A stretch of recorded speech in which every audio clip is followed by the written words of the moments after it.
Okay, today we are going to check out the survival guide for Hardcore Solo Self-Found, and I'm just gonna showcase some of the in-game places that people use. But first and foremost, I think we're just gonna start off mentioning vendors. They refresh on every single level, and I think I went as far back as into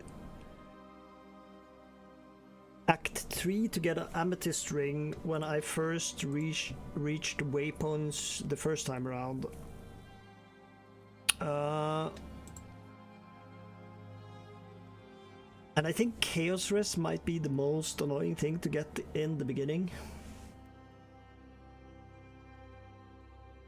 But also, I think I had some of the biggest upgrades from the Act 3 vendors for some of my my health pieces in the beginning, actually.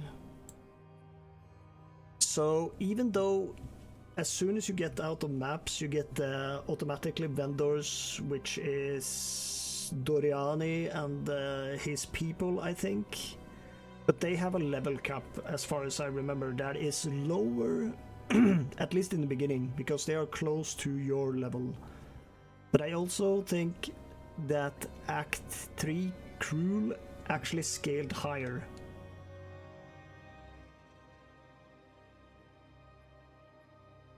So check your windows, and it's a bit tedious because you have to load back to Act 3, 2, 1 and 3 again, and you have to check them every single level when you ding, if you are lacking Chaos Rest or Amethyst Rings at least. Salvaging gear that has sockets to it. I put all of my items with socket on just in a big tab, I think, last time, and we started just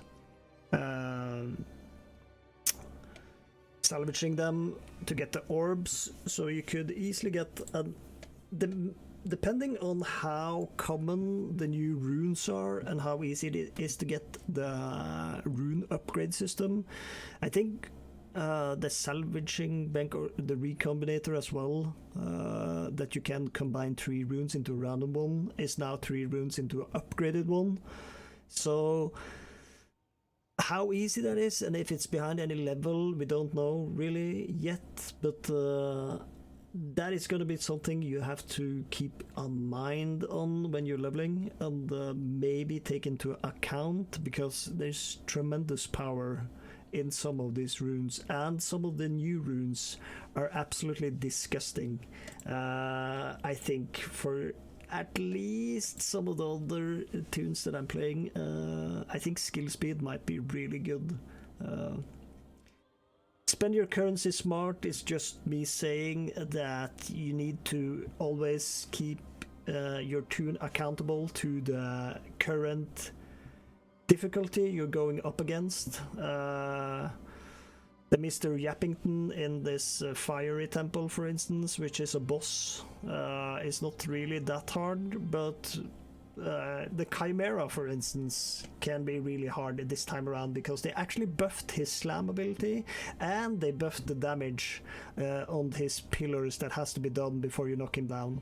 So he also has this shotgun poison ability that you know about, right? So it's gonna be, I think, most formidable and rememberable for many people was the Dreadnought run through the first time around, which blocked you, and also, but if you have a powerful tune, this is also, which I have noted on the last part here, you can farm out.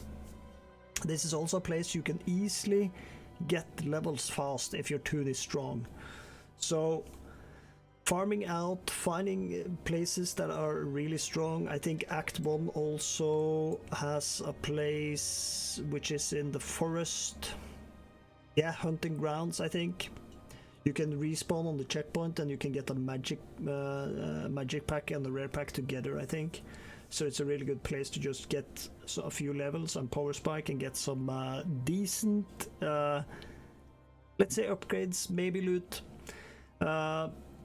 But farming out levels and spending your currency smart in terms of the content you're going up against. If you have some exalteds and your gear is kinda terrible, keep in mind though, before egging or slamming, whatever you want to call it, the level of your item and the range of what tire you can get on it.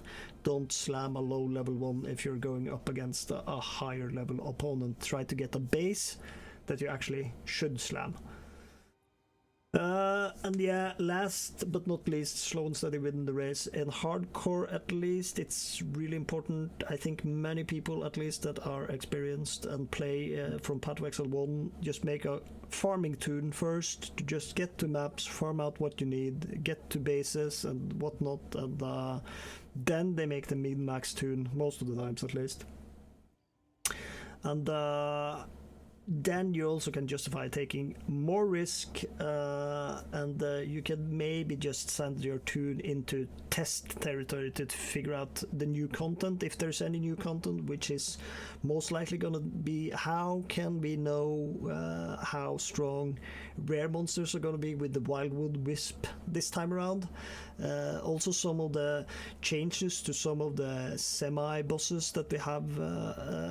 I think the Expedition boss got some damage amplifiers to his dash, for instance.